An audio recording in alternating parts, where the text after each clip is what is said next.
Hello and welcome to the 13th lecture in this lecture series introducing the subject of international investment law. In the last lecture, we discussed the concept of investor and concluded the discussions thereon. There is another aspect that we did not discuss: shareholders of a company as investors. The general principles regarding investor and investment apply equally to shareholders. Nevertheless, in the interest of comprehensiveness in coverage of the basic topics, we thought it fit to devote a separate and small lecture on this topic. Hence, this lecture today. Traditionally speaking, shareholders were not subjects of international law, and therefore they had to rely on their state to exercise diplomatic protection in disputes emanating out of measures by the host state. Not surprisingly, this has changed in international investment law, where shareholders have been construed as being protected under the relevant investment treaty, therefore capable of initiating claims under that treaty against the host state. So, what are the essential conditions that shareholders must satisfy to bring a claim under the relevant investment treaty? Shareholders must satisfy the threshold tests, that is, investment, investor, consent, time frame for protection, and should not belong to the host state.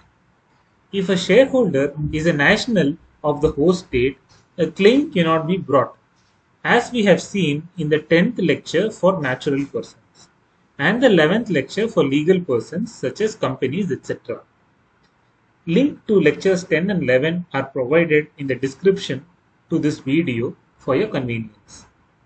Note that a shareholder could be both a natural person or even a business entity. Many investment treaties define an investment to mean an asset. An asset is anything of value. This would encompass even shares. See the 7th lecture, link of it is in the description, where this aspect was discussed. Generally, whether shareholding can be treated as investment depends on the scope of the relevant investment treaty. Take the case of Brazil India BIT 2020. Here, shares, stocks, and other forms of equity instruments of the enterprise or in another enterprise, or debt instruments or securities of another enterprise are regarded as investments. For ICSID claims, the double barrel requirement for satisfaction of both the BIT and the ICSID requirements of investment are to be satisfied. See lecture 8 in this regard. Link to the lecture is available in the description to this video. Thus, it is well settled that shareholders are entitled to protection under the international investment law.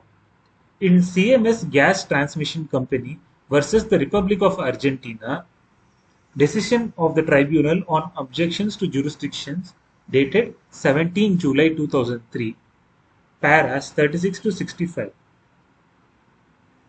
The tribunal held. The tribunal therefore finds no bar in the current international law to the concept of allowing claims by shareholders independently from those of the corporation concerned, not even if those shareholders are minority or non-controlling shareholders. Although it is true, as argued by the Republic of Argentina, that this is mostly the result of lex specialis and specific treaty arrangements that have so allowed, the fact is that lex specialis in this respect is so prevalent that it can now be considered the general rule, certainly in respect of foreign investments and increasingly in respect of other matters.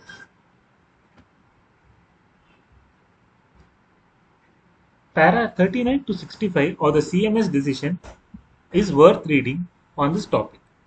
But what about minority shareholders? As already noted in the CMS decision, international investment law does not distinguish between majority and minority shareholders. Although investment treaties have been silent on this point, Investment treaties did not and generally do not contain a requirement that the claimant must be a shareholder having control of the company involved.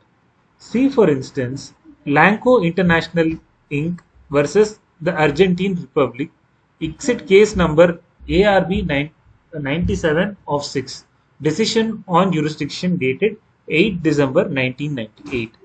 Para 10 of the decision is relevant, and the link to the decision is provided in the description to this video.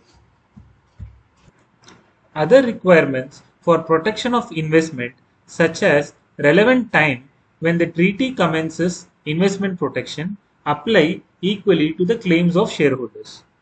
That's all in this lecture. For further reading, you may refer to the references which are reproduced in the description to this video for your convenience.